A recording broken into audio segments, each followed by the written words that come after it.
Εγώ και πολλοί κόσμος θεωρούμε ότι υπάρχει συνταγματική εκτροπή αυτή τη στιγμή.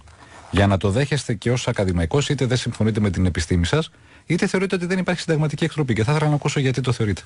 Μα έχω γράψει και έχω πει μέσα στη Βουλή. Θέλω να πω, αφού υπερασπίζεστε τη δημοκρατία, γιατί δέχεστε να παραβιάζετε το Σύνταγμα? Γιατί πρέπει να υπερασπίζομαι το Σύνταγμα. Το οποίο παραβιάζεται. Βεβαίως. Συμφωνείτε ότι η απάντησή σας είναι ναι, παραβιάζετε το Σύνταγμα αυτή τη στιγμή? Κύριε Λαβίτη, χθες στην εκπομπή σας είπα κάτι. Ότι αν δεν γίνουν εκλογές, σας είπα χθες ότι αυτή η Βουλή. Αποσύρετε την ψήφο εμπιστοσύνη στο ΠΑΣΟΚ, κύριε Παυλόπουλο, και πάμε σε εκλογές στο προβλεπόμενο χρονικό διάστημα. Μα αυτό. Έχει χάσει τη διαδηλωμένη του ΠΑΣΟΚ. Σαφώς. Και αν δεν γίνει αυτό μέσα στους επόμενους 2 μήνες, θυμηθείτε με τι θα κάνει η Νέα Δημοκρατία.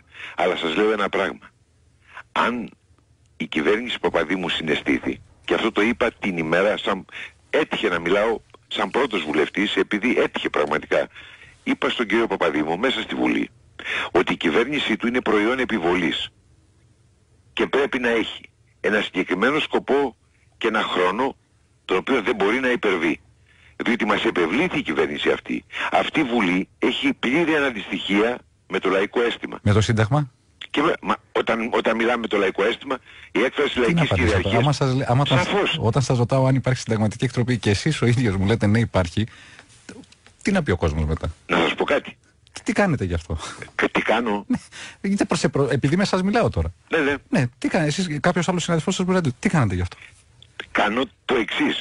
Αν δεν είχαμε αποδεχθεί αυτό και η Ελλάδα είχε πτωχεύσει. Αυτό που μου είπατε χθες, Βεβαίως. Κοινωνική έκρηξη. Κοινωνική έκρηξη, και σας θυμίζω. Μπροστά στο φόβο της κοινωνικής έκρηξης μπορεί να παραβιάζεται το Σύνταγμα? Δεν είναι Μα με συγχωρείτε. Δεν είναι ο φόβος της κοινωνικής έκρηξης που μας κάνει να παραβιάζουμε το Σύνταγμα. Είναι το γεγονός ότι πρέπει να υπερασπιστούμε το Σύνταγμα, ώστε να μπορέσει το Σύνταγμα να έρθει στον κανονικό του δρόμο στον ελάχιστο δυνατό χρόνο. Αλλιώς, αν κανείς θα τεινάξει στον αέρα, κύριε Λαβίδη, τότε από εκεί και πέρα το Σύνταγμα θα πάψει να υπάρχει. Η θέση μου είναι ότι το Σύνταγμα το υπερασπίζεσαι μέσα από τις ίδιες του διατάξεις.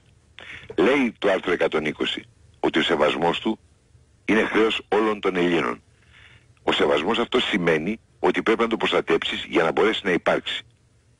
Δεν είναι η δημοκρατία θέμα μηδενισμού. Αυτή είναι η προσωπική μου πεποίθηση. Και σας λέω και πάλι, εάν τους επόμενους 2 μήνες δεν έχει υπάρξει η ετοιμιγορία του ελληνικού λαού, εδώ είμαι να τα ξαπούμε στην εκπομπή σας.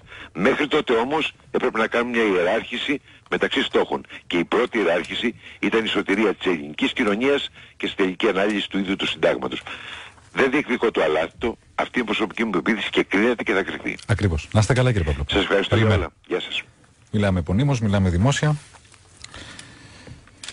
Κρινόμαστε όλοι από τα λεγόμενά μας και από τις απαντήσεις που δίνουμε. Σε αυτό έχει δίκιο ο κύριος Παυλόπουλος. Μπορείς να πιέσεις τον άλλο να σου δώσει μια συγκεκριμένη απάντηση, θα απαντήσει και εσύ που ακούς θα την αξιολογήσεις και θα την ερμηνεύσεις. Νομίζω όμως ότι μπορώ να πω, χωρίς να κάνω κάποια αυθαίρετη ερμηνεία, πιστεύω και εσείς ακούσατε, ότι σύμφωνα με τον ίδιο τον κύριο Παυλόπουλο έχουμε παραβίαση του συντάγματος, απλώς για συγκεκριμένους λόγους, όπως είπε. Μάλιστα, εντυπωσιακό.